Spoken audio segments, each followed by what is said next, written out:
Alô, alô, alô, fala aí rapaziada, hoje estamos sem meninas na área, hein, tá vendo, as meninas acho que não aguentam mais, hein, Marx e Engels, hein. Aham.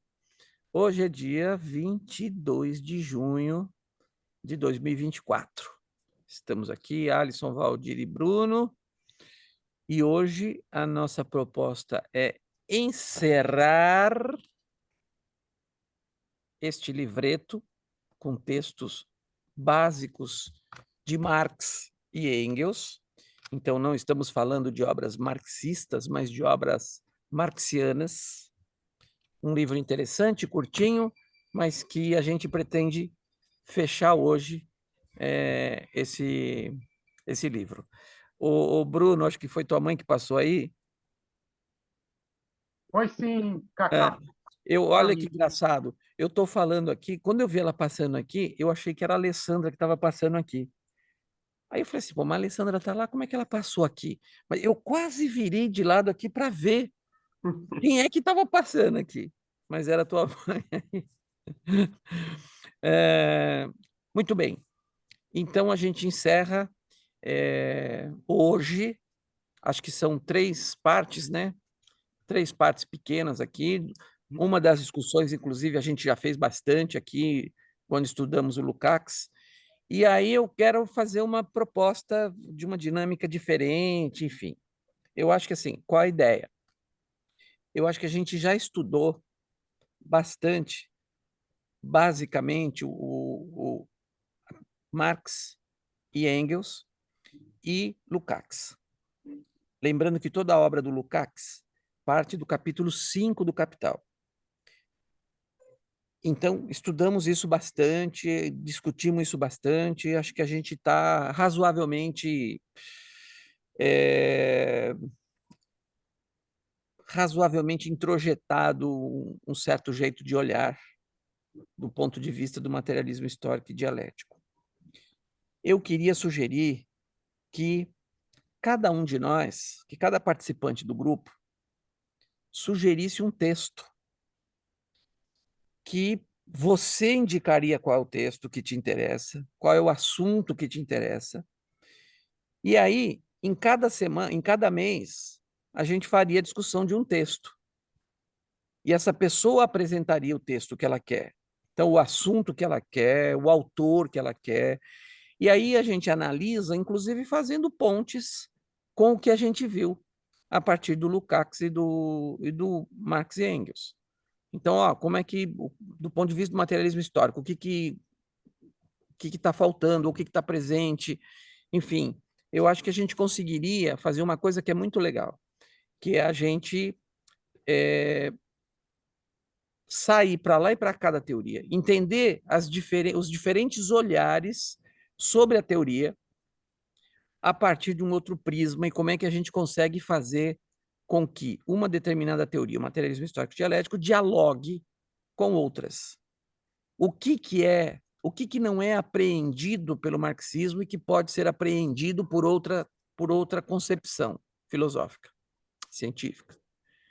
Então, essa que é a minha ideia. Eu acho que a gente, no começo, eu lembro que a Michele falou isso, não sei se é a Michele ou a Thelma, na primeira reunião, uma das primeiras reuniões que a gente fez, de que cada um lesse um capítulo e tal. E aí eu falei assim: olha, sabe qual é a minha questão? É que muitas vezes, como acontece na pós-graduação, no mestrado, no doutorado, você faz lá o seminário, vem o cara, estuda um negócio e vai falar aquilo que ele estudou. E só que o professor, claro que o professor teria condições, tem mais intimidade com o texto, com aquela literatura, ele conseguiria fazer melhor aquelas coisas lá. E eu estava me propondo naquele momento a fazer essa ponte, por ter estudado mais do que vocês sobre essas coisas que a gente vem discutindo. Mas eu acho que gera uma certa acomodação e é aquilo, a gente, nem todo mundo vai motivado no mesmo caminho. Então, eu acho que se a gente abrir essa porta para cada um trazer um texto da área que te interessa para a gente discutir, eu acho que vai ficar mais legal. Eu acho que aí a gente traz agora, então, cada um para fazer isso, e a gente limpa um pouco a área, sai um pouco, talvez, eu não sei se alguns componentes estão se sentindo meio desinteressados, porque parece que a gente está falando sempre a mesma coisa, enfim, não sei se é isso, eu estou tentando entender a baixa, né? Eu sei que não é fácil, eu sei que todo mundo trabalha muito, nem sempre a gente consegue ter esse horário aos sábados, né?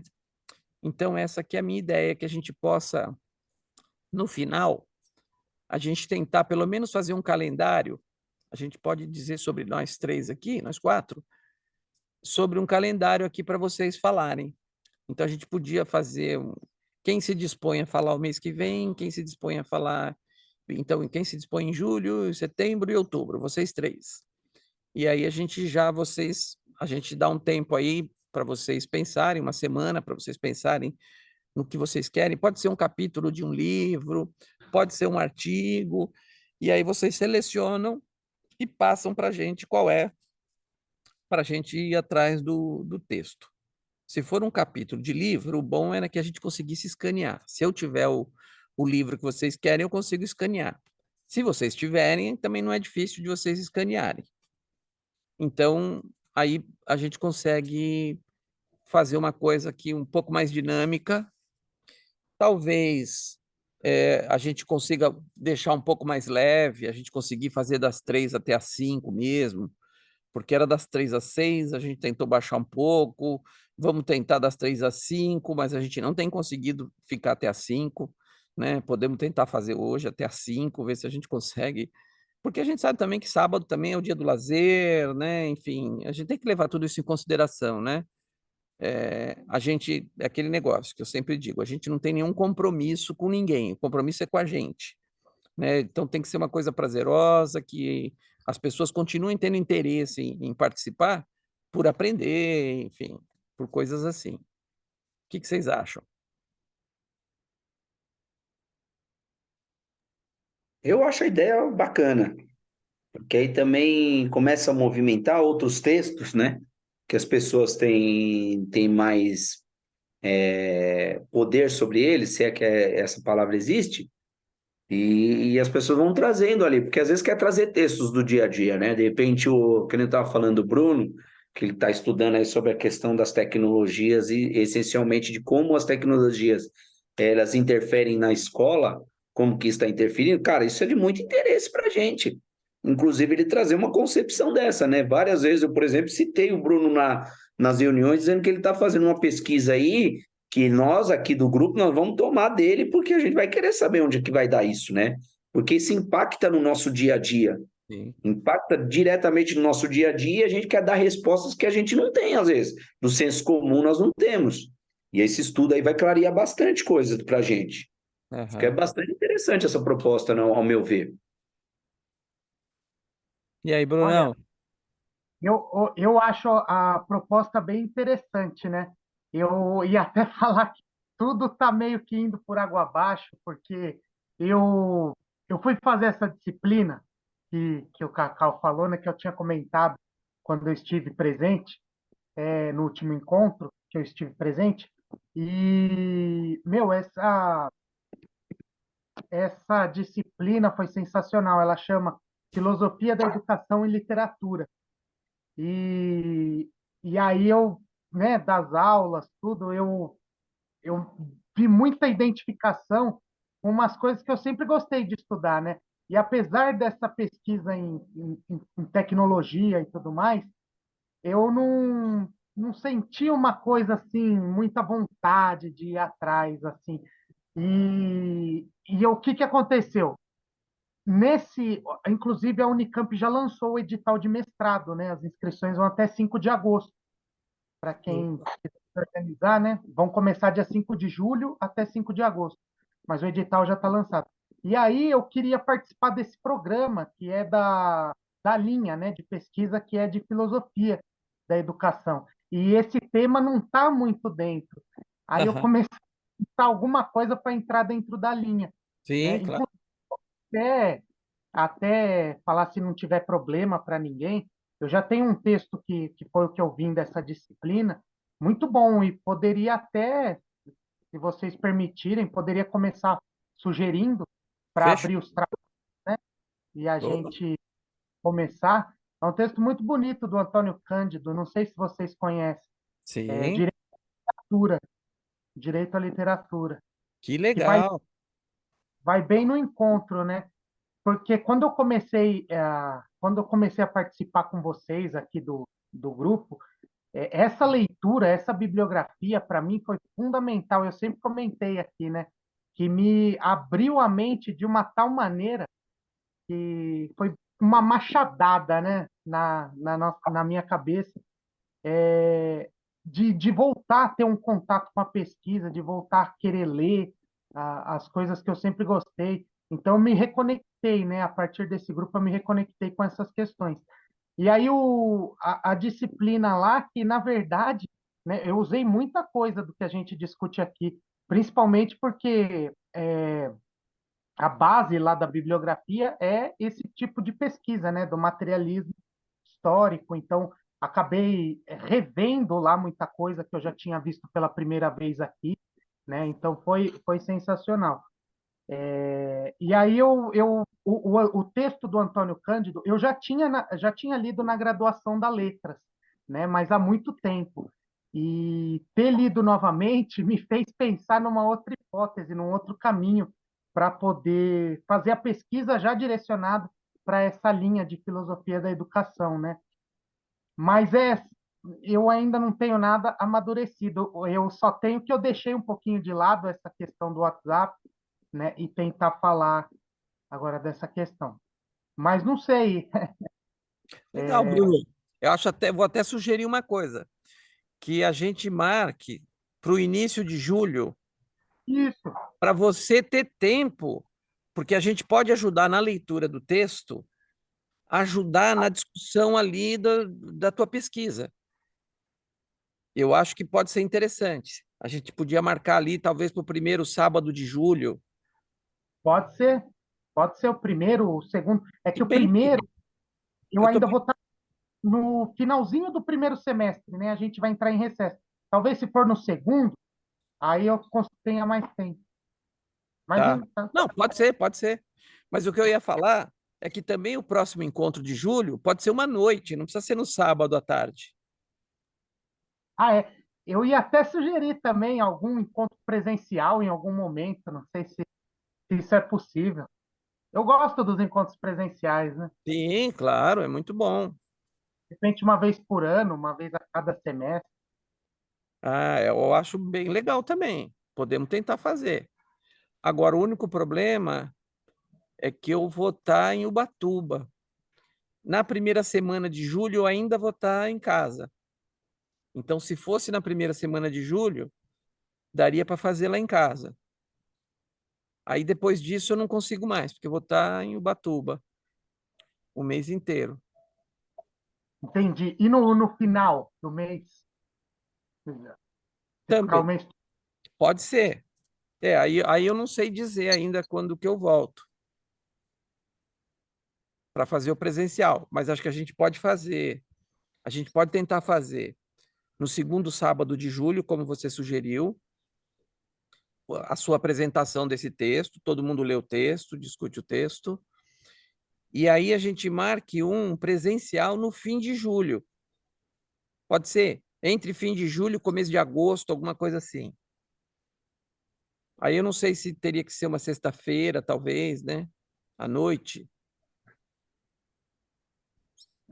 Eu só dei uma sugestão, porque eu gosto muito dos encontros presenciais, até para ter a oportunidade de conhecer o pessoal, né? Sim, Eu vejo seria bem legal. o Valdir, né? Estão na mesma rede, podem até se encontrar, mas para mim, pelo menos que estou de fora, né? Que nunca. Eu ia gostar, sim. Não, vamos fazer, sim. Legal, vamos fazer. Vamos tentar fazer ali no final de julho, a gente faz um encontro presencial. Talvez, pode ser só social mesmo. Talvez, de repente, a gente faça esse encontro do segundo sábado, remoto, e no final de julho, a gente faça um presencial. Presencial social. Enfim, Também dispõe o meu apartamento aqui, se quiser se encontrar aqui também não tem problema, beleza. tá? Bom, então fechamos nosso primeiro encontro. Segunda semana de julho, vamos ver aqui o dia. Ô, Cacau, pode ser na primeira mesmo? Pode ser. É que é dia 6, eu acho, a primeira, né? É 6. daqui. É, 6. Pode ser na primeira mesmo, que aí é melhor. Eu não sei se vai dar tempo de todo mundo ler o texto. Ah, tem 2 semanas. O texto acho que de 30 páginas. Tem 2 semanas, né? É, acho que dá. Aí a gente faria no dia 6 e depois podemos tentar fazer um presencial aí no dia 20, pode ser numa sexta-noite. É que eu não sei se eu já vou ter voltado nesse 26, 27. Aí a gente vê. Aí a gente vê um dia que a gente marca para fazer uma social mesmo, tá? Mesmo no final do ano. Tá, então vamos marcar dia 6. Dia 6. Dia 6 de julho, na primeira semana, né? Isso. Até que na segunda, realmente, também eu não vou estar por aqui. Eu vou estar pro lado de Monte Verde, lá para aquele lado lá. Ah, tá. A primeira ainda estarei por Recesso, né? aqui. Já começa o recesso. Já começa o recesso. E essa questão dos textos aí eu também acho interessante, porque aí a gente tem como fazer essas comparações, né? Uma conversa entre um texto e outro. Aí me lembrou o seminário do Fukuyei, né? Que vocês tiveram aí, que o Cacau teve lá também, que teve essa questão do que você citou da praxis lá, conversando com relações políticas, entrando naquela questão do mais suco no intervalo, essas coisas, foi bem interessante. Foi bem interessante, Sim. foi bem Aham. didático, deu para entender bem. Eu fiz a gravação na hora que você estava falando dessa parte da praxis, do Cacau. Depois eu te mando. Ah, tá. Mas você gravou a fala inteira, não? Gravei a fala inteira. Ah, que legal.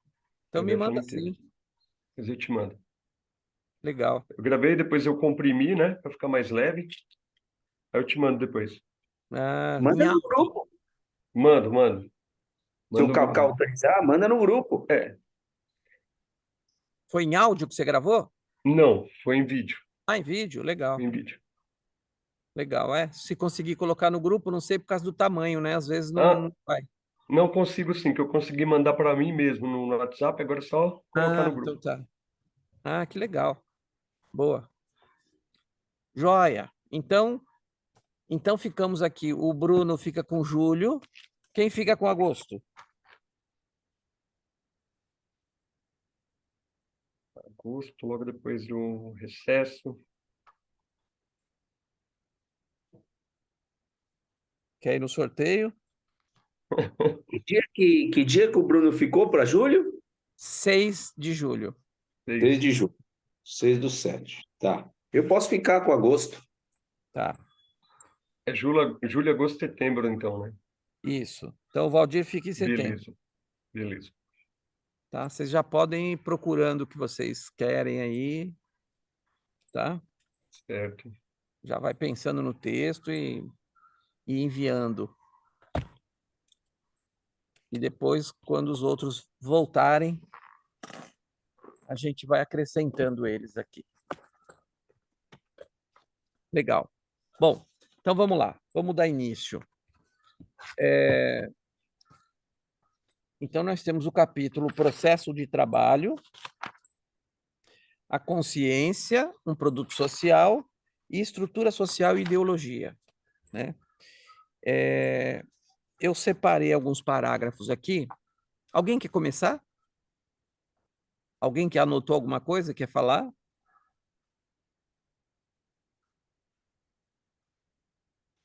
Então, vou Eu, começar. Oi. eu me perdi na leitura do texto. Na verdade, eu vou achar o meu aqui. Ah, Eu não acompanhei muito a leitura, só do comecinho. tá bom. Então, eu vou começar aqui a leitura dos parágrafos que eu Eu fiz aqui. anotei alguns também, mas pode começar. Tá. Você quer falar? Não, pode começar, depois eu anotei alguns, aí eu complemento. Tá. Então, vamos lá. Página 31. O uso da força de trabalho é o trabalho propriamente dito. O comprador da força de trabalho consome-a fazendo trabalhar aquele que a vende. para materializar seu trabalho em mercadoria, ele tem que, antes de tudo, materializá-lo em valores de uso, em objetos aptos à satisfação das necessidades de qualquer natureza. Então, aqui entra aquele conceito de valor de uso e valor de troca.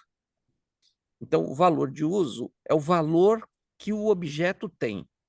Então, essa caneta, ela tem um valor de uso, ela tem uma utilidade, mas no processo capitalístico, ela ganha um outro significado, porque eu faço de uma cor diferente, eu boto uma tampinha diferente, eu faço um design diferente, porque o meu objetivo é vendê-la. Então, aí entra não mais o valor de uso, mas o valor de troca. O valor de quem está trocando a mercadoria por dinheiro, né?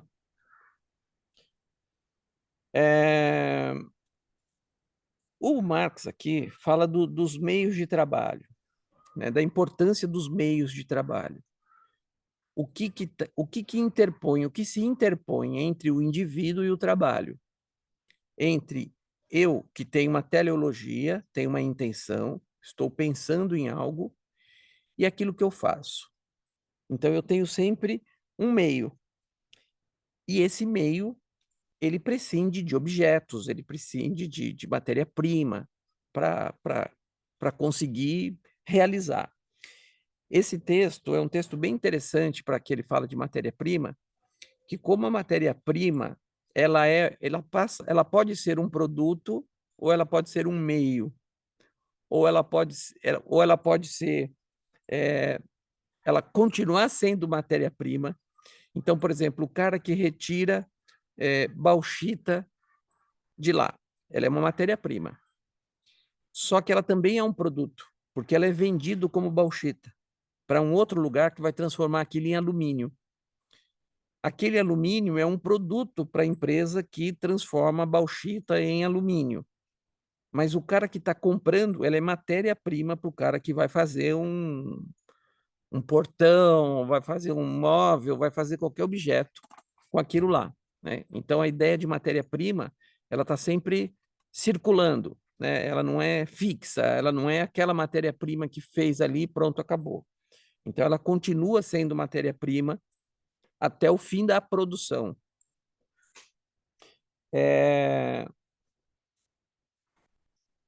Um trecho aqui que é bacana, né? Que o homem serve-se das qualidades mecânicas, físicas e químicas das coisas para utilizá-las conforme o objetivo que tiver em mente, como instrumentos de atuação sobre outras coisas. Então, nós estamos falando aqui daquele primeiro momento em que o Lukács, que a gente viu, fala sobre a transformação do ser animal em ser social, que é o trabalho. Por que o trabalho é uma característica fundamental para o materialismo histórico? Porque ele é que funda esse ser social que a gente conhece. Porque é a transformação da natureza para a satisfação das necessidades humanas que produz esse novo ser. Então, a ideia é importante, a linguagem é importante, a consciência é importante, mas efetivamente o que vai fundar um novo modo de existência é a produção material da vida. Dá para entender isso? Então, tem muita gente que discorda do Marx, que fala assim, mas a linguagem é anterior, ou a linguagem não sei o quê. Tudo bem, a linguagem de fato é anterior porque nas cavernas já existia linguagem, né? Que ela vai evoluindo para chegar onde nós chegamos, mas já havia um tipo de linguagem, né? Então, a linguagem, de fato, é anterior. Mas o que faz a ruptura, o que produz a ruptura no modo de vida humano é o trabalho. É a capacidade do ser humano transformar a natureza adequando às suas necessidades. Então, é a exigência de um processo material que transforma as coisas, né? Uma caneta não existe no mundo natural. Ela só existe no mundo social. Só existe a partir da produção da teleologia. Eu tenho uma ideia. né? Então, o lápis, que nem essa caneta que eu estou usando aqui, é uma caneta que eu descobri há pouco tempo, que eu ganhei de uma sobrinha minha, que é de gel. E eu não conhecia e achei uma delícia escrever com ela, principalmente porque eu sou canhoto, e toda caneta esferográfica eu vou escrevendo e borrando, né? Porque o canhoto ele vai borrando o negócio, porque ele está passando a mão em cima da tinta que ele acabou de passar. E com gel, não. Então, eu não conhecia. Deve existir já há algum tempo, não sei. Eu é que ignorava essa tecnologia, uma nova invenção, né? Não sei se foi por isso que inventaram, se era uma coisa mais bonita, eu não sei qual é a mudança da matéria-prima, o que muda na matéria-prima da caneta em gel. O fato é que, para mim, que sou canhoto, além de uma escrita mais prazerosa, e olha que interessante, né? Como é que a gente consegue perceber a coisa, a gostosura de uma caneta? Não é uma coisa interessante? Porque parece que é uma bobagem, né? Parece que é um negócio, né? Porra, mas é muito diferente quando você pega uma caneta gostosa de escrever. Eu, como escrevo bastante, para mim faz diferença. Então, eu ter descoberto uma caneta gostosa, então você vê como que o ser humano, o desenvolvimento dos produtos, daquilo que está na cabeça das pessoas. Então, alguém descobriu alguma matéria-prima que possibilitava fazer uma nova caneta que não naquele modelo da esferográfica. Você já deve ter reparado a diferença de escrever aquela de bico fino, né? Porque era assim, né? Tinha caneta fina e caneta grossa, né?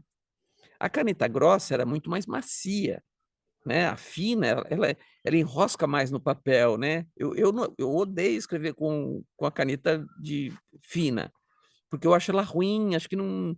Mas a grossa, aquela grossa da caneta esferográfica grossa, para mim, que sou canhoto, o meu caderno ficava azul, né? Porque ela tem muito mais tinta, ela é mais grossa, sai mais tinta, e, portanto, eu vou borrando, eu vou borrando muito mais a mão naquilo, né? Então, o que marca a nossa passagem do mundo animal é a satisfação material da vida humana. É hoje a gente ter cada um na sua caverna, né? O Alisson, por exemplo, mora numa caverna que tem quantos andares, Alisson? 22. Puta, jura? É, Caraca, você mora em qual? eu moro no quinto. Puta que pariu. Tem 17 para cima? 17 para cima. Caraca, E tem mais rapaz. 2 subterrâneos, que dois subterrâneos de estacionamentos. Aham.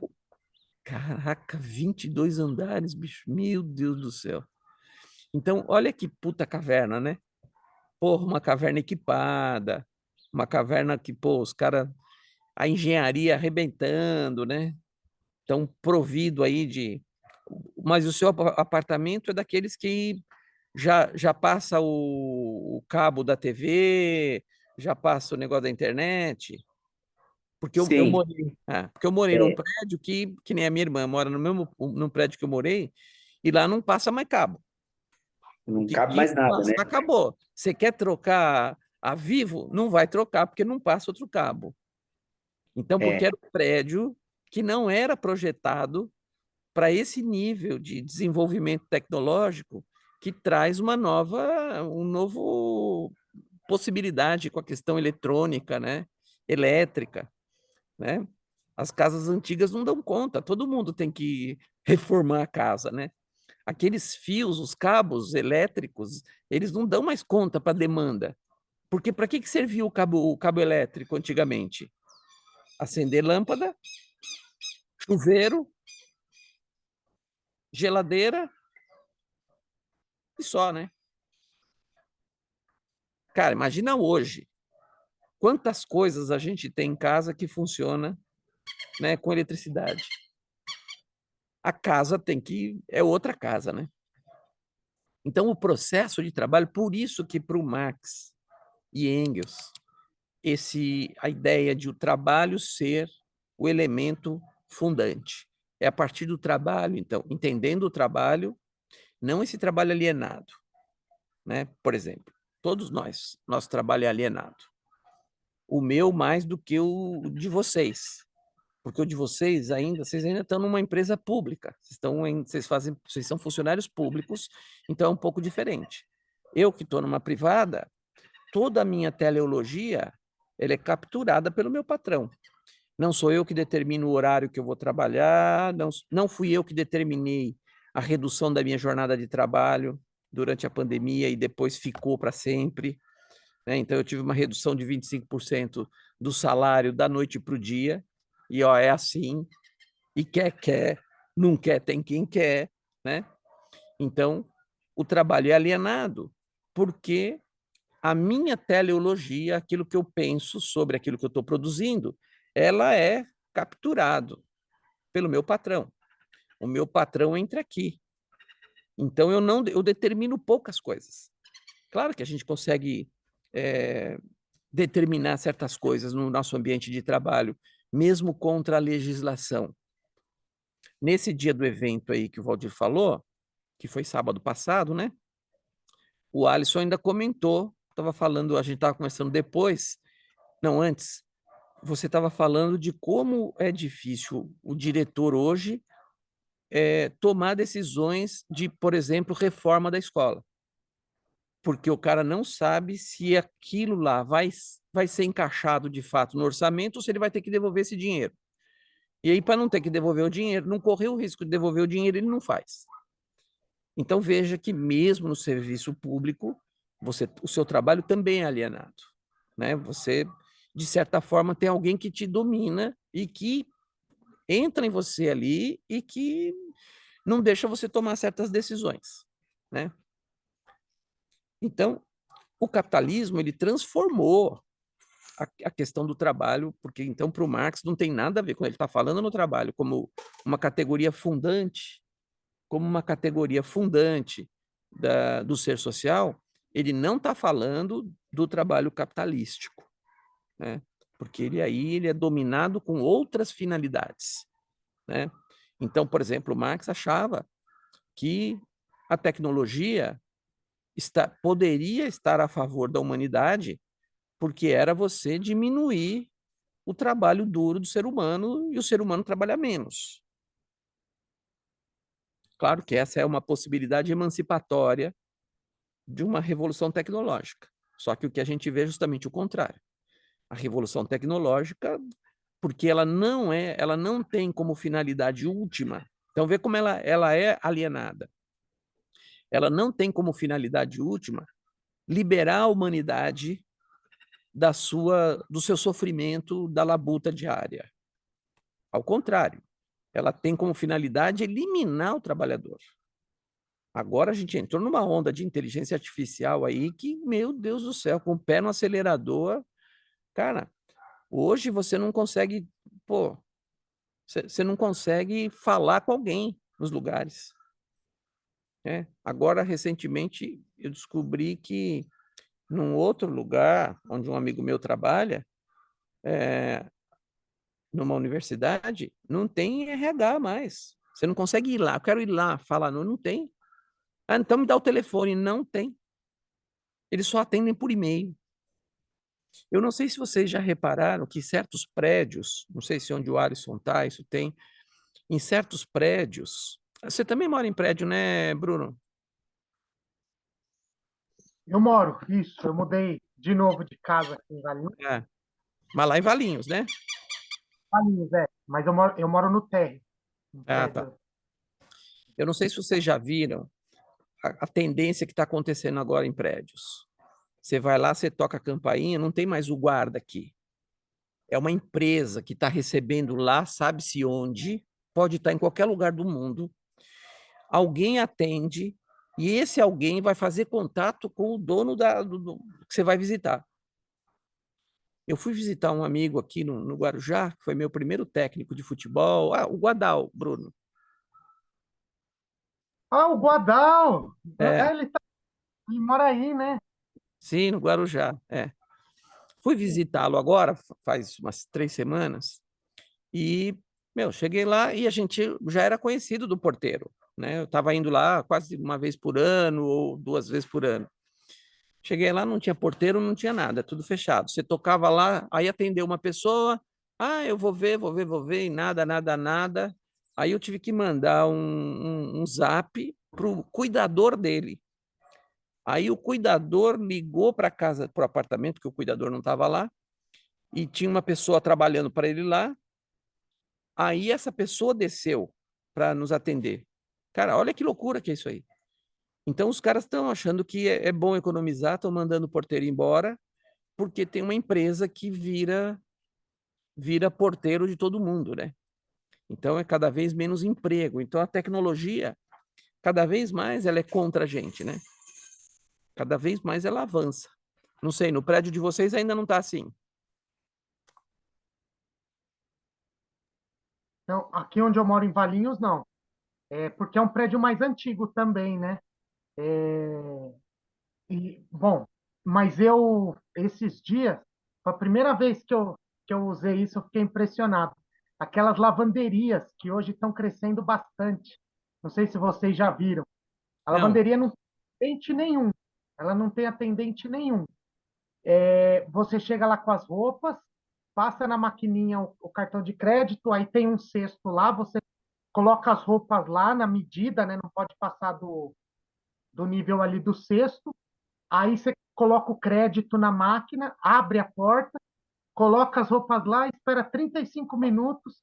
Aí eu paguei R$ 15,90. Você espera 15 minutos, 35 minutos. Aí quando você volta, a roupa está lavada. Não tem nenhum funcionário. Da entrada até o fim do processo, você não encontra ninguém. E o que aconteceu? Eu tomei até um susto, porque eu estava mexendo na máquina para ver a roupa lavando. Aí uma voz falou, Não né? mexa. Bom, tudo bem? Era alguém que estava dentro, em outro lugar, né? Sim. Cheio de. E comunicando ali, tirando dúvida. O senhor tem alguma dúvida e tal? Aí, e conduzindo o processo, né? Vai acontecer isso, isso e isso. Daqui a pouco você pode pegar as roupas. E aí você pode sair para fazer outras coisas, porque a máquina fica travada lá, né? Aham. Então é uma loucura. É uma loucura. Caraca, essa eu não tinha visto ainda. Tá Pensei que você ia, surgindo. pensei que você ia falar de máquina de lavar roupa em prédios, que também já tem. Em prédios assim pequenos, com esses apartamentos agora de 30 metros quadrados, que eles chamam de estúdio, né? É assim também, tem uma lavanderia lá que você. Que nem a gente vê em filme americano, né? Tem gente trabalhando lá, não? Não, então, também não. É você que vai, só que aí no prédio, todo mundo tem acesso, o morador tem acesso lá, enfim. Acho que é uma máquina comum, não é como essa aí. Acho que é uma máquina de lavar comum, sei lá, não sei também, né? Não sei. Aqui também, esse daí é o chamado porteiro eletrônico, né? Eu sei porque eu também sou metido aqui, intrometido, né? Participo do conselho e a primeira coisa que as pessoas sugeriram aqui era colocar o tal do porteiro eletrônico, que aí você teria uma economia de 25% sobre o total de gastos, né? Aí eu fui contra, primeiro por causa da questão do emprego, né? Isso eu não coloquei porque os caras não querem saber de emprego, querem saber de economia.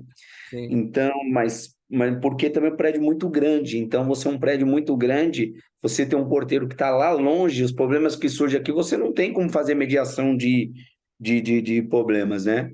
Segundo essa questão das lavanderias, Bruno, aqui embaixo também tem é um prédio novo, né? Então, é um prédio que ele construiu o residencial, construiu as lojas e os estúdios do lado, Cacau. Ah, Então, o estúdio também. Então, tem também essa empresa aí que faz a lavanderia. Inclusive, tem duas, uma aqui e uma do outro lado. E eu acho impressionante que não fale, porque o negócio funciona 24 horas, cara. E é o que o Bruno falou mesmo. Você chega lá, com a sua coisa, entra lá, não tem ninguém. Você entra, você, por si só, você faz lá, coloca seu crédito e faz. E tem os estúdios que é do lado, então o estúdio também tem essa lavanderia coletiva que eles chamam. Então a lavanderia está lá toda pronta, você também coloca o seu cesto de roupa lá e lava, é da Omo, inclusive. A lavanderia que tem mas nos isso estúdios não é no daqui. seu prédio. Não, Esse de não, esse é no estúdio do estúdios. lado. É que é o conglomerado. Agora, todos os prédios que estão fazendo agora estão fazendo conglomerado. Residencial, estúdio e lojas. No Tá, mesmo conglomerado. tá. Então, os estúdios que você fala de 32 e 33, realmente é 32 e 33 metros quadrados e já tem a lavanderia deles. Então, ele vai lá, porque não tem espaço você colocar uma máquina em 32 metros quadrados. Então, colocam lá. Mas a questão dos porteiros eletrônicos, vários apartamentos já estão trabalhando com esse mesmo, do portão eletrônico. É uma máquina que fala com você mais. Não é nem, você não fala com um ser humano, né? E o cara tem lá, e o cara tem as câmeras que ele olha de lá, qualquer coisa ele aciona uma base que eles têm perto para chegar até lá, até o apartamento. Isso é muito doido, né? Aqui em Guarulhos, Cacau, a única que eu sei é subir no Timóteo Penteado, tem um posto Shell agora, em frente ao Elite, onde era o Elite, ou é o Elite ainda, não sei. Tem um posto Shell que vira para Alameda Iaiá. Sei. Tem uma, ali tem uma. Mas é uma coisa muito doida, porque eu Mas fiquei na muito Iaiá? Na Iaiá ou na Timóteo? É na Timóteo, quando entra para Iaiá, no Sei, cruzamento Shell, sei. né? No terreno do posto Shell. Ah, no terreno do Shell. Ali tem uma lavanderia assim. E é muito doido porque você fica procurando um funcionário. É muito. Você fica incomodado, fala, como assim? Não tem ninguém aqui, né? E aí eu fiquei pensando, eu fui com meu filho, aí eu falei, eu senti esse choque, né? Mas ele, como é criança, talvez ele naturalize isso como Sim, normal. E com sim. certeza vai acontecer, né? Sim, sim, com certeza. Legal. Deixa eu continuar aqui. O que distingue, isso aqui é muito importante e interessante, o que distingue as diversas épocas econômicas não é o que produzem, mas sim como produzem, com que instrumento o fazem. Os instrumentos de trabalho não são apenas o marco indicado do desenvolvimento da força de trabalho do homem, são também o expoente das condições sociais em que trabalham. Então, isso aqui é muito importante, né, dentro do processo de trabalho, isso que a gente está falando agora. Então, a questão não é o desenvolvimento das forças produtivas em si, mas é o como esse desenvolvimento se dá e quais os reflexos disso para a classe trabalhadora. Então, você vê, só no que nós falamos aqui, olha quanto desemprego rola. Né? Quanto desemprego.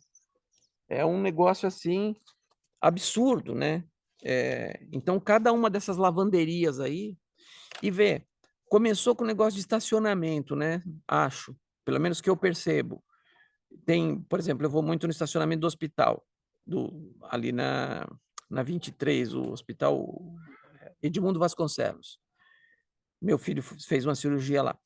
Então, você paga sozinho, você vai na máquina lá, e não é difícil, porque é muito auto indicativo como fazer. Aí você vai lá e paga o negócio sem ninguém. Mas outro dia eu fui lá, tinha um cara parado ao lado, um senhor. Aí eu falei, você vai pagar? Ele falou assim, não, estou esperando você pagar para eu ver como é que paga.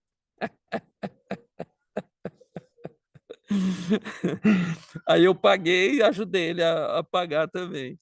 Mas é bem simples, né? Porque também esses processos foram simplificados. Porque se não simplificar, não consegue, né? Você não consegue expandir isso, porque exige uma certa alfabetização tecnológica, né? Para você utilizar esses serviços. Não são coisas simples, né? Bom, para mim aqui eu matei o processo de trabalho. Alguém quer incluir alguma coisa que tenha anotado e que acha interessante aí de a gente falar? Eu quero incluir o trecho lá na página 31, depois na página 32, que se intercalam. Diz aí, manda aí.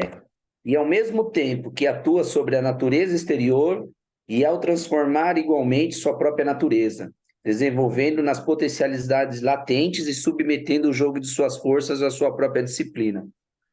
Hoje mesmo eu coloquei o texto lá do Paulo Freire, né? que lá que você ensina ao aprender e aprende ao ensinar. Então, Marx um pouco, ele está voltando àquela coisa que a gente, ao transformar a natureza, acaba por transformar a si mesmo. Então, quando a gente é diferente dos animais, e aí por isso que é um animal social, e aí no trecho da 32 ele acaba espelhando isso. Há um aspecto, contudo, em que este último supera a melhor das abelhas. É o fato de que antes da construção ele elabora o objeto na sua mente. Que é aquela questão lá, pô, o cara pergunta, né? Pô, a abelha também faz aquele seu lastro imenso, né? Só que ao transformar, ela faz aquilo como fosse sempre. Transformar Ali, sempre. ali é o seu irmão, né? Isso, Leandro. É a Tá sua meio, cara, pô. tá meio no escuro. É, rapaz, são irmãos gêmeos, esse Sua camarada aí. cara, pô. Toca Igualzinho. muito também, viu? O Bruno Tem dia, tem... é o cara da batera. E o Leandro é o cara das cordas. O Bruno, o dia que ele não quiser vir estudar, ele fala, ó, irmão, faz lá, fica em frente à tela lá, que ele não vai perceber. Beleza, Leandro? Você tá bom? Ana, Eu estou bem, graças a Deus. E você está Legal. bem, cara? Tudo jóia. Tamo aí. Tamo na luta aí. Valeu. Então, voltando aqui, o que nos diferencia, inclusive, nesse processo, então, dos animais é isso. A questão de que antes de nós fazermos tal trabalho, nós elaboramos na cabeça. Então, é aquela elaboração que o Cacau falou da pré-ideação. Você fez aquela pré-ideação, talvez não saiu do jeito que você pretendia, mas você tem construído aquilo lá dentro da sua mente e depois você exterioriza isso. E demais, eu acho que a gente Exatamente acaba. isso é importante, esse destaque que você fez, porque na medida em que eu produzo sobre o mundo, mas quando eu produzo sobre o mundo, eu também me modifico. Então, eu modifico o mundo e eu me modifico. Eu adquiro novas habilidades e novos saberes. Porque quando eu me proponho a fazer algo, neste processo de fazer algo, eu também aprendo. Então, eu descubro coisas novas. Então, eu amplio os meus saberes. Então, eu amplio os meus saberes, amplio as minhas habilidades. E, claro, quando eu coloquei uma coisa nova, como a gente perde sempre o controle, que é aquele processo que o Sérgio Lessa fala lá, que ele chamou de alienação, ou de consequências. Então, depois que eu faço o negócio, eu não sei no que vai dar. A gente nunca sabe no que vai dar, né? Para onde vai dar isso? Então, o processo, esse eu não sei para onde vai dar, é o que vai ampliar as minhas possibilidades. Porque eu faço um negócio, conforme o andamento daquilo, aquilo vai me fazendo refletir sobre outras coisas. Você vê, olha o nosso movimento aqui, desde que nós começamos, desde o nosso primeiro encontro, como a gente foi ampliando os olhares aqui, aparecia uma coisa, que nem essa ideia do WhatsApp aí, que o Bruno abandonou para ajustar melhor para o programa lá, mas eu acho que eu vou até retomar a gravação, vou assistir o vídeo de novo daquele encontro, porque eu acho que ali tinha coisas muito interessantes para a gente começar a pensar numa pesquisa do grupo. De repente, a gente fazer uma pesquisa, não de nível mestrado, mas uma pesquisa que a gente possa, inclusive, publicar, porque pode ser uma coisa interessante, né? De repente, a gente pode caminhar por isso. Porque, vê, ao longo da nossa trajetória aqui, foi pipocando várias coisas, né? Várias possibilidades de interesses nossos, né? Então, teve a coisa de estudar as, o livro de ocorrências, e mesmo a gente não ter feito o trabalho, a gente fez a pesquisa. A gente estudou os livros de ocorrência, a gente pensou sobre os livros de ocorrência. Então, isso já traz para a gente aqui um caldo interessante, né? Aí o negócio do WhatsApp. Eu confesso que eu não lembro muito bem as coisas porque a gente foi coisa momentânea ali, que a gente foi tendo ideias ali naquele dia, né? Então, por isso que eu quero retomar para a gente pensar do ponto de vista da gestão, né, a importância do uso ou não, enfim, quais são as implicações do uso, né? Acho que isso é interessante para a gente pensar. Então, é isso aí. A gente vai desenvolvendo novas habilidades, porque como a gente não tem controle sobre o resultado daquilo que a gente faz, ele vai alargando nossos horizontes. Porque quando a gente põe uma coisa em movimento, a gente não sabe onde essa coisa vai acabar. E as consequências disso vai nos obrigando a pensar sobre essas coisas que estão acontecendo. Então, a gente sempre alarga, o horizonte é sempre alargado, né, por conta disso. Acho que esse é um elemento importante aí. Legal. Podemos ir para o segundo item, que é a consciência, um produto social. Então, que é interessante de pensar as bases materiais da consciência. Então, o Marx sempre diz, não é a consciência que produz a realidade, é a realidade que produz a consciência. Então, a consciência é um produto tardio da realidade. Não que ela não seja importante, mas é a realidade que diz, eu só consigo pensar a partir daquilo que eu vivo, que eu vejo. Portanto, a minha existência precede a minha consciência. É claro que eu posso ampliar a minha consciência, desenvolver a minha consciência para além da minha experiência prática. Então, para isso que servem os estudos filosóficos, os estudos científicos, para me ajudar a pensar para além, ampliar a minha consciência e, inclusive, poder utilizar a minha consciência num processo teleológico, ou seja, intencional, de transformação da realidade. Então, a consciência, ela é sempre produto do meio em que eu vivo. Por isso que, já falamos sobre isso em outras vezes, nós nascemos de direita, porque a gente vive no mundo que é um mundo conservador e capitalista. E meritocrático, né? A gente cresce nesse nível. Então, a nossa consciência é um reflexo disso. Então, quem tenta fugir disso, automaticamente a gente rejeita. Porque, mas peraí, o que você está fazendo aí não é isso aí, a sociedade não é isso aí. Você está querendo impor um negócio aí que, meu, patrão é patrão. Pô, graças a Deus que eu tenho um patrão que me paga o salário direitinho. Pô, não vai falar mal do patrão na minha frente, não. Né? Então, o duro é esse rompimento. E aí, que eu estava vendo uma entrevista hoje, agora eu não vou lembrar de quem, será que eu vou lembrar de quem? Quem era a pessoa? Eu não sei se foi lá no Leandro Demore, no programa da TV Brasil, com o César Callejon, ou se foi uma outra entrevista que eu vi, não me lembro agora. Mas o cara estava reforçando o seguinte, como a dificuldade que o pessoal da esquerda tem de dialogar com o bolsonarista. Primeiro, dizendo o seguinte, nem todo mundo que votou no Bolsonaro é bolsonarista, né? Porque o espírito do antipetismo ele está muito para além do bolsonarismo, né? O tucanato, enfim, todos aqueles caras meio de um centro aí também alimentam o antipetismo porque eles também ganham com o antipetismo. Vamos lembrar que quem deu a primeira bola de que as eleições tinham sido fraudadas não foi o Bolsonaro, mas foi o Neves lá, né? Como é o nome dele? O Aécio, né? O Aécio foi o primeiro, quando ele perdeu aquela eleição que ele achava que estava ganho e perdeu. Foi ali a primeira vez que aparece a coisa, ó, eu não acredito nessa eleição aí. Então o Bolsonaro só aproveitou aquela deixa lá.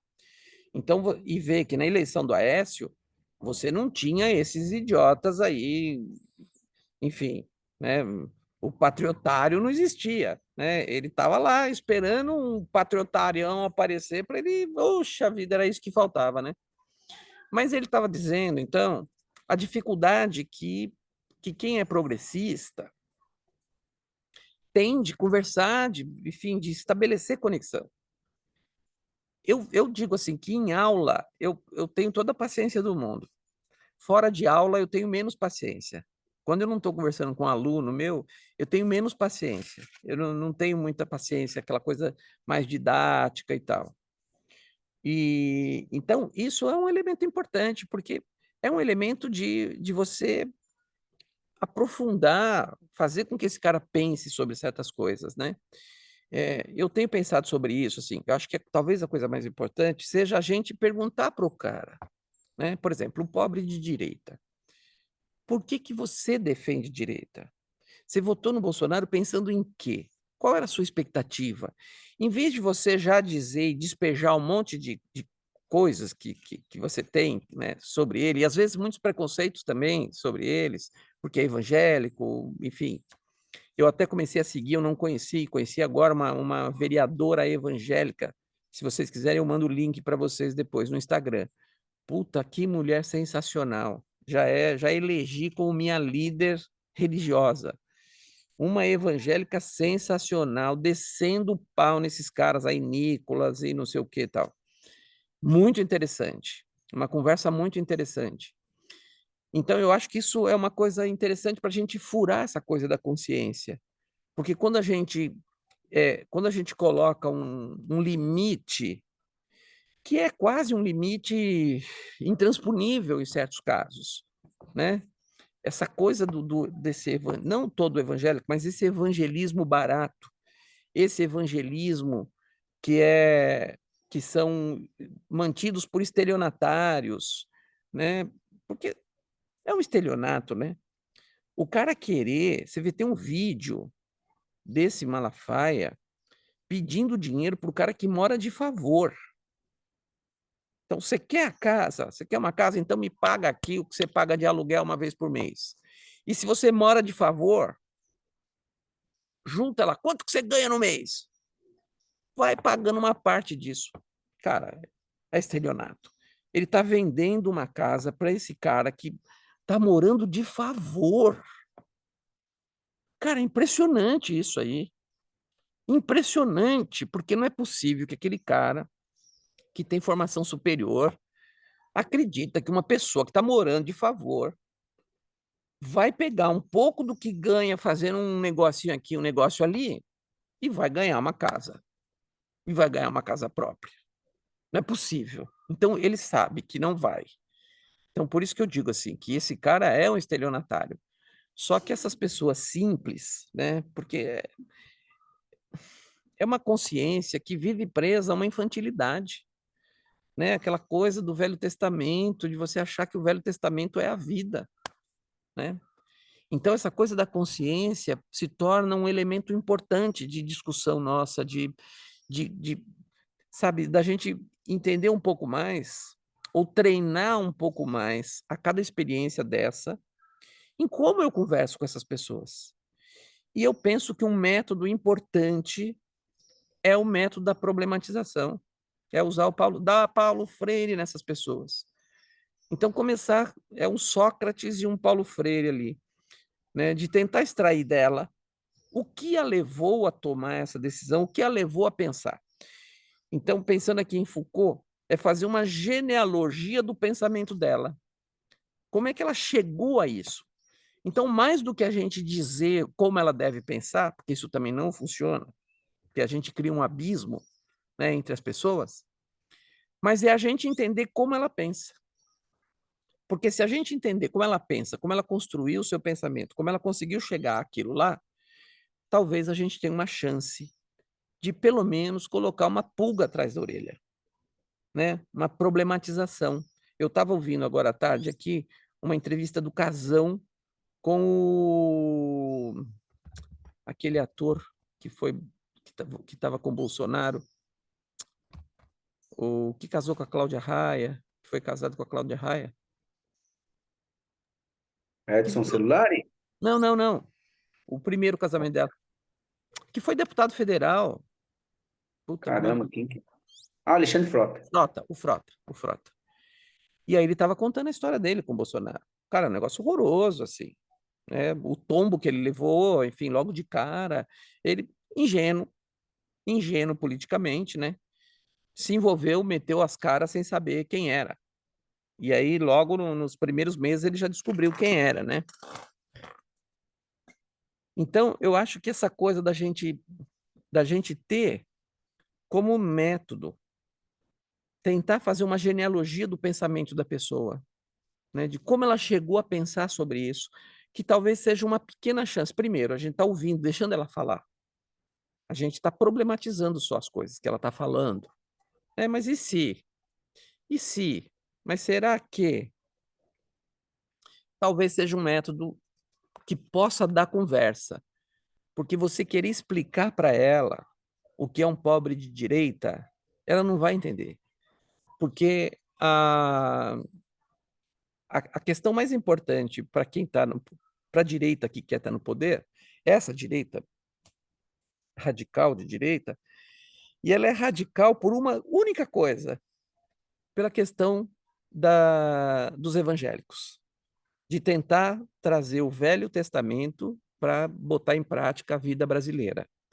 Então, eles pegam um segmento de evangélico com pouca capacidade crítica, mas junta com o que interessa, que é um ultraliberalismo, que é acabar com o Estado brasileiro, entregar tudo para a iniciativa privada. Essa é a massa. A massa que está aqui é a massa que vai votar para que os caras que estão aqui destruam o Brasil como é, para entregar o Brasil para a privada, né? Para a administração privada, para os interesses internacionais, mesmo dizendo patriota. Eles são patriotas e não se importam da Sabesp ser vendida, da Petrobras ser vendidas para, inclusive, estatais de outros países desenvolvidos. Então, vem uma estatal espanhola, vem uma estatal francesa comprar parte da Petrobras. É muito engraçado isso, né? Mas acontece que essa massa aqui não tem acesso a essas informações e não pensa sobre isso. Então, você construiu um discurso que junta a pauta de costumes. Puta que pariu. Juntou essa pauta de costumes com a entrega do Estado. E a entrega do Estado é dizer que o Estado é moroso, que só tem vagabundo no Estado, né? Então, por isso, assim, que é uma coisa que cola. Porque o serviço público, em geral, não é bom. A qualidade do serviço público, em geral, não é bom. Inclusive porque o desinvestimento do Estado no serviço público é cada vez mais precarizado, né? Você vê que o Paraná começou com a experiência lá de privatizar a gestão da escola. Puta que pariu. Olha que tristeza que é isso aí. O cara que é o nosso secretário da educação do município, é do estado, ele veio de lá, é o de lá, né? É o que já começou com os processos lá no Paraná. Então, tem escola que dá vergonha? Tem. Tem escola que dá vergonha. Que a escola é um horror. Esse horror é culpa do Estado? Também é culpa do Estado. Mas também, evidentemente, tem uma responsabilidade dos servidores, da direção, da coordenação, dos professores, enfim, de todo mundo. Porque há um processo de desistência da escola pública. Então, tudo isso é capturado por essa ideia que se junta, então, nós somos contra o Estado, nós somos, então, contra tudo que representa. Eu vi uma propaganda do PL essa semana, uma mulher falando assim: mulheres, venham para o PL, porque a esquerda ela quer que o Estado dê tudo para vocês. A gente não, a gente quer que vocês construam a sua própria história. Então, o PL, esse é um discurso verdadeiro do PL, dessa mulher do PL, que é isso que o PL é, um partido liberal. É um partido que foge do Estado, que não quer o Estado. Só que essa mulher explicou. Os outros não explicam. Porque se eles explicarem o que significa isso, o que significa o movimento neoliberal, o que significa, e dizer qual é o impacto de um Estado, do fim de um Estado, da desmobilização do Estado, eles não ganham eleição, né? Então, essa questão da consciência, ela sempre parte dessa história de vida do indivíduo. Ele vai compreender a vida a partir disso. Você vê, a Alessandra estava me contando agora há pouco que ela tem um projeto de leitura na escola, então cada aluno tinha que ler um livro para comentar com os colegas, apresentar na sala. E aí um menino começou a ler a Bíblia. Ela falou, não, a Bíblia não. E aí 2 se revoltaram. Como? Por que a Bíblia não? Ela falou, olha, a Bíblia é muito grande, você não vai conseguir ler esse livro inteiro para explicar para os colegas aqui. Então tem que ser um livro menorzinho, tal. Acho que ela deu uma boa explicação para sair fora do negócio. Mas os meninos ficaram revoltados. Então você vê, então moleque de 12, 13 anos. Cara, moleque de 12, 13 anos que estão com essa coisa da Bíblia na cabeça, rapaz, esse moleque tá tomado, né? Ele tá tomado, tá dominado pelo cão. Porque ele tá se divertindo vendo o Velho Testamento lá, né? Que é o que pega, né? Eu costumo dizer que tem certos evangélicos que eles são pré-cristãos, porque eles estão no Velho Testamento e não no Novo, né? Muito bem. Alguém quer falar de alguma anotação aí desse capítulo da consciência? Alguma coisa que queira dizer?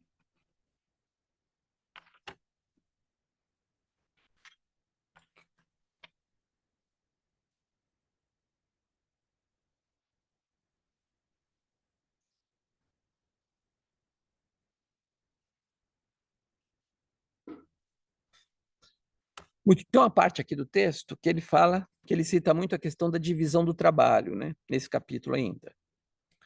E que a divisão do trabalho, ela começa originalmente pela divisão sexual do trabalho, pela divisão no ato sexual. E a partir dali a divisão social do trabalho. Porque uma coisa é a divisão do trabalho. Beleza, você faz isso, eu faço aquilo. O problema é a divisão social do trabalho. Quando eu faço isso e isso é valorizado, e você faz aquilo e aquilo é plenamente desvalorizado, né? Então aí você tem o elemento da consciência que precisa ser despertada, né? Para esse entendimento de entender esse impacto, né? Da divisão social do trabalho e o seu impacto na consciência do indivíduo. Bom, então no último, a estrutura social e ideologia. Vou ler aqui uma primeira passagem que eu separei. As premissas das quais partimos nada possuem de arbitrário. Isso aqui é muito importante. Não são nenhum tipo de dogmas. São, pelo contrário, premissas reais, das quais só é possível abstrair-se na imaginação. São os indivíduos reais, sua ação e suas condições materiais de vida, tanto as condições que encontraram, quanto as que, por sua própria ação, engendraram. Estas premissas podem comprovar-se, por conseguinte, pela via puramente empírica. Isso aqui é muito importante de entender que Marx aqui está dizendo que a premissa que a gente parte para entender a realidade é a premissa, é a ideia da existência real. Não tem nenhuma arbitrariedade do tipo assim, não, eu vou começar a analisar pela cultura. Não, o movimento que o Marx faz no Capital de ir fazendo abstrações até chegar na mercadoria e depois da mercadoria ele volta. Então eu venho de um processo de análise, eu vou decompondo aqui na minha cabeça, abstratamente, então eu vou criando categorias abstratas até eu chegar na divisão menor possível do capitalismo, que ele chega na mercadoria. A partir daí, ele faz um retorno, que é chamado de síntese. Então, na análise, eu decomponho aquele objeto, aquele processo, vou analisando cada um desses elementos decompostos e depois eu faço a síntese, que é voltando para aquele estudo original, para aquele objeto original, só que não é mais aquele objeto. Agora eu estou falando de um objeto complexo. Agora eu já produzi na minha cabeça uma nova representação, não aquela representação que eu iniciei. Eu comecei estudando as partes daquilo, decompondo aqueles elementos, e depois eu volto com uma nova síntese. Então, essa nova representação que eu crio é uma representação muito mais sofisticada, né? Então, é esse o processo. E para o Marx, então, é importante que eu nunca parto de premissas arbitrárias, coisa que saiu da minha cabeça. Não, eu tenho que ir lá na vida real, na vida material dessas pessoas, ou daquele processo que eu quero estudar. Que os indivíduos são dependentes, portanto, das condições materiais de sua produção.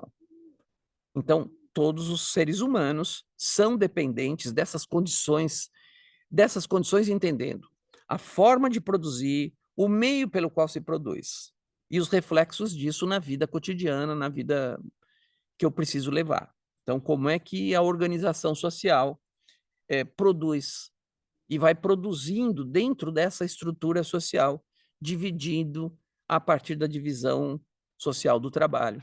Então, criando as classes sociais e o seu modo de ver o mundo, que é a questão ideológica, né? Como é que eu vejo esse mundo? Por isso que eu falei que a gente nasce de direita, porque a gente nasce acompanhando a nossa família, a luta da nossa família. Cada um nasce acompanhando a luta dos seus pais, né? O que eles faziam de profissão, e você vai entendendo o jogo. E você vai indo para a escola, você começa a ver os coleguinhas que come lanche e você não come, ou você come e eles não comem, e você vai tentando compreender o mundo a partir dessa complexidade, né, de criança ainda. Então, como de criança e adolescente, eu vou compreendendo esse mundo a partir do lugar em que eu estou, né, a partir da minha inserção nesse local, né? A organização social e o Estado brotam constantemente do processo de vida de determinados indivíduos, mas destes indivíduos tal como realmente são, e não como possam apresentar-se ante a própria imaginação ou a imaginação alheia. Então, mais uma vez aqui o Marx chamando atenção, porque o Marx está dialogando aqui com o idealismo alemão. E lembra que o idealismo, ele defende lá, ele constrói o mundo na sua cabeça, independentemente da realidade como ele é. Ele cria uma sociedade imaginária e que pode parecer, a um olhar ingênuo, que a sociedade é aquilo lá mesmo, de fato, né? É como a gente olhar esses homens conservadores, estupradores da própria mulher, estupradores, enfim, da secretária, enfim, que pagam o aborto, que obrigam a secretária a fazer o aborto, né? Porque e tá lá, é o homem anti-aborto, é o cara, né, que vai à missa e tal. Então, esse cara, ele propõe uma ideia de sociedade que nem na cabeça dele está. Mas é importante ele propor isso para ele escapar de qualquer possibilidade de dúvida. Porque quanto mais radical esse cara é, menos ele é suspeito. Dá para entender esse jogo? Quanto mais radical o cara é nessas posições de comportamento, menos alguém vai duvidar.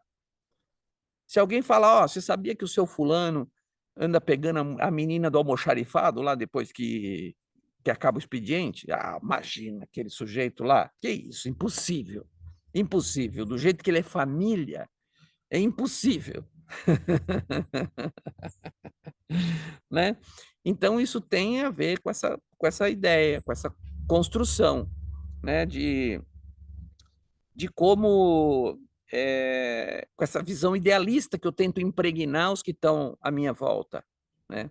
Então, para Marx e Engels, não, eu preciso, de fato, me concentrar na vida como ela é, de fato, né? Então, por isso que a empiria, os dados da realidade, então Marx sempre dizia isso aí, que a prova de uma teoria está na prática social.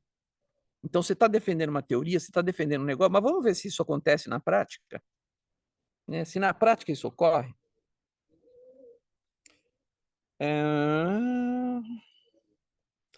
Então, tal qual atuam e produzem materialmente. Portanto, tal qual desenvolvem suas atividades dentro de determinados limites, premissas e condições materiais, independentes de sua vontade. Então, não importa o que eu penso, importa como a vida é. Não importa como eu acho que deveria ser a vida, porque aí nós estamos no campo do idealismo.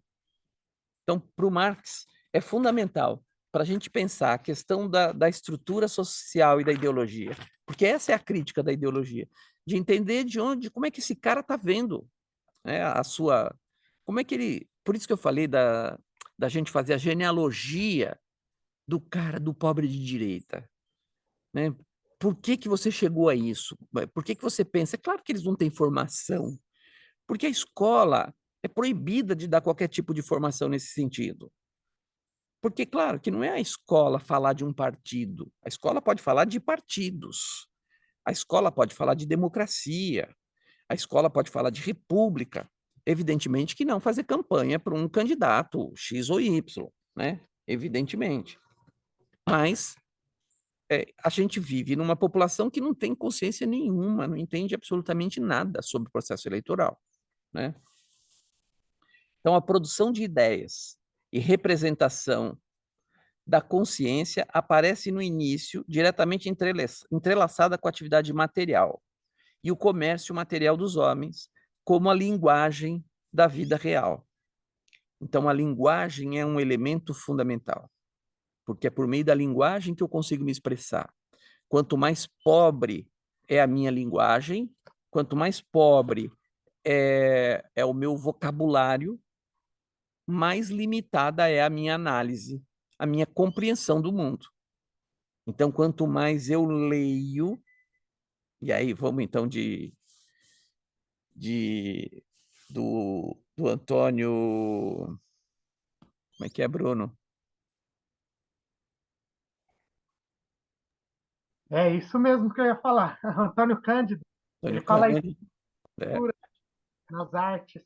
isso aí. Quanto mais a gente investe na leitura, quanto mais a gente estuda, mais eu amplio a minha potencialidade linguística e, portanto, mais eu consigo diferenciar processos que parecem que, numa visão ingênua, grosseira, eu posso achar que aquele projeto, aquele processo é idêntico.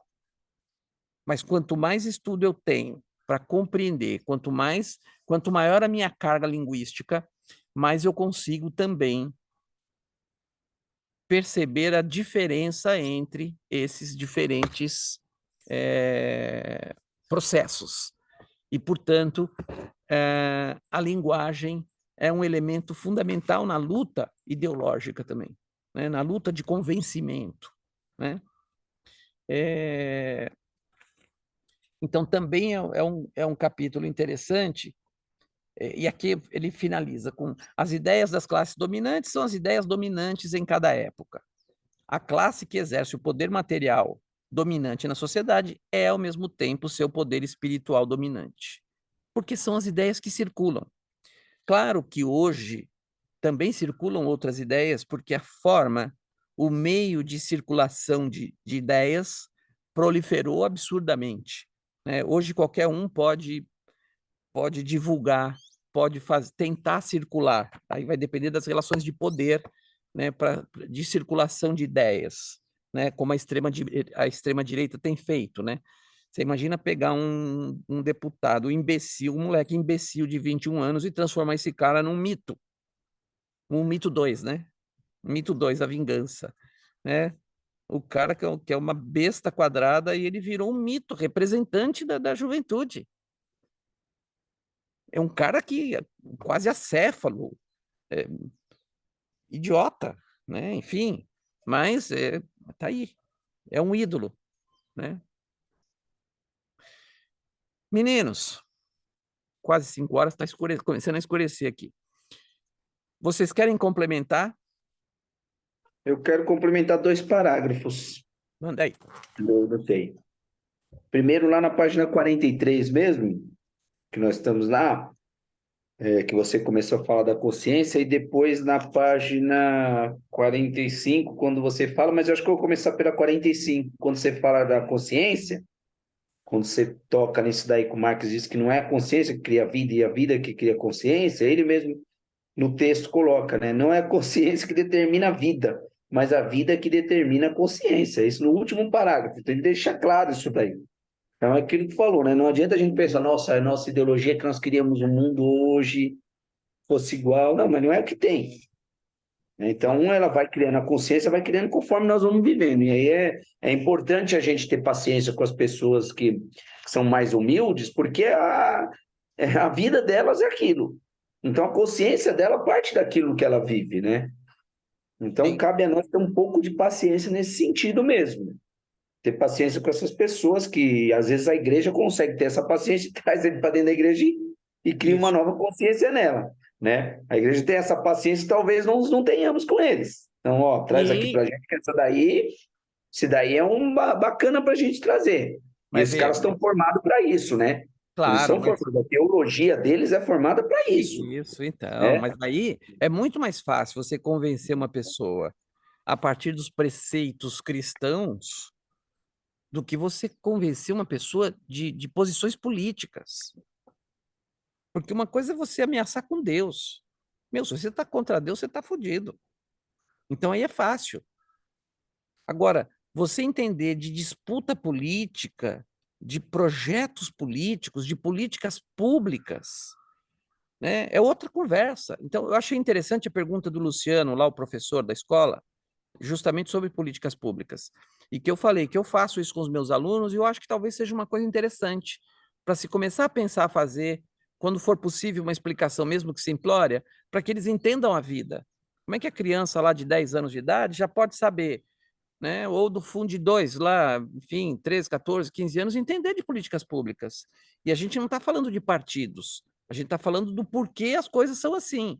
A gente está falando do porquê que ele não pode repetir o suco, né? No intervalo, né? Porque são políticas públicas que determinam certas coisas, né? Isso é importante que ele saiba, né? E aí na 43, quando ele fala, podemos distinguir os homens dos animais pela consciência, pela religião ou pelo que se quiser. Porém, o próprio homem se diferencia dos animais a partir do momento em que começa a produzir seus meios de vida. Passo esse condicionado pela sua organização corporal. Ao produzir o meio de vida, o homem produz indiretamente sua vida material. Então, um pouco do que a gente está, ele abarca tudo nessas frases aí. Então, não Sim. é a consciência de novo, né? É a vida, a própria vida que vai criando a sua consciência. As pessoas com quem você transita, os livros que você vai ler. Né? Então, ela vai criando consciência a partir desse momento. Por exemplo, esse grupo mesmo. Muita gente fala, um respiro. O Bruno falou, pô, um respiro. Né? Puxa, vocês me deram. Aqui eu consegui me alegrar para outras coisas das quais tinha adormecido em mim. Então, as pessoas das quais eu convivo, das ideias das quais eu troco, das experiências que as pessoas vão usando, ela vai criando a consciência dela, né? Não o Legal. contrário. Sim. Muito bom. Muito bom. Meninos, então acho que é isso. Vamos fazer uma foto bacana aqui, que eu ainda não fiz nenhuma hoje. Peraí. Não fez nenhuma, hein? Nem o É, começo hoje. rapaz. No começo a gente tá um pouco menos feio. Olha lá, atenção, hein? Prepara aí, hein? Vamos ver, ó, a cara boa aí, que vai na capa do vídeo. Olha lá. 1, 2 e.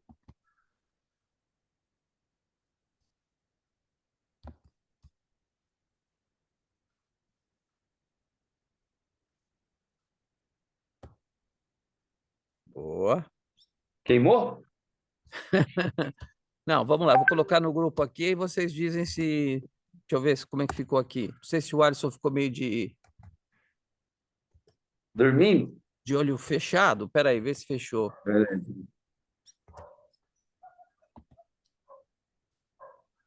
Ficou de olho meio fechado, Alisson. Vamos fazer outra aí, vai. Ih, o Alisson, cadê? Acho que eu tava dormindo. Peraí que eu volto. Peraí. Aí. Não voltou? Ué?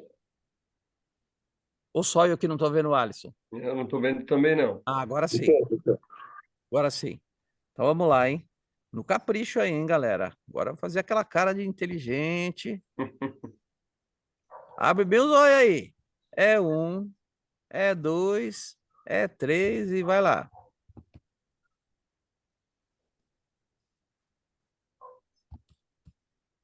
Se não saiu agora, eu desisto. Rapaz, eu tô achando que você saiu de olho fechado de novo, hein? Ah, deixa eu de olho. Será o Benedito?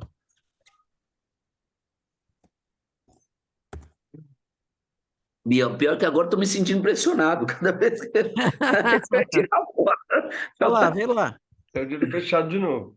Ah, Aí, deixa assim, pô. Eu tô me sentindo pressionado agora. não, peraí, vai lá, a última, hein? Vamos lá, A vai. última, se não der. Abre os olhos aí. Ah, sabe o que eu acho que é? Porque a sua câmera está para baixo.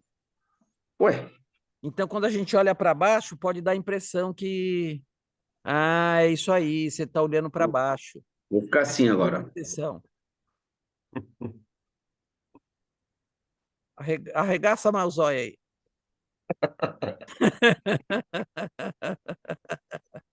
Deixei todo mundo rindo agora, né?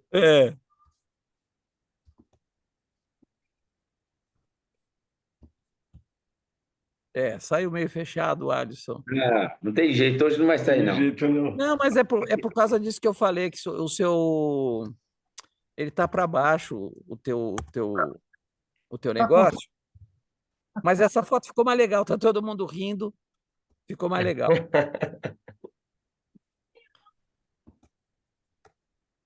Bom, então, meus queridos, ficamos marcados, então, para o dia 7, não, 6 de julho, 6 de daqui julho. 2 semanas. Daqui 2 Beleza. semanas. Ô, Olha. Bruno, você tem esse Não. texto PDF? Eu tenho, eu já estava procurando aqui, já achei ele, eu vou compartilhar já no grupo Ótimo. Fechado. para conseguir adiantar. Legal. Valeu, então, meus queridos. Valeu, gente. Obrigado. Um grande Foi Falou, ótimo. gente, boa Foi muito tarde. bom. Abraço. Valeu. abraço. Abraço. Valeu. Valeu. Isso. Tchau, tchau.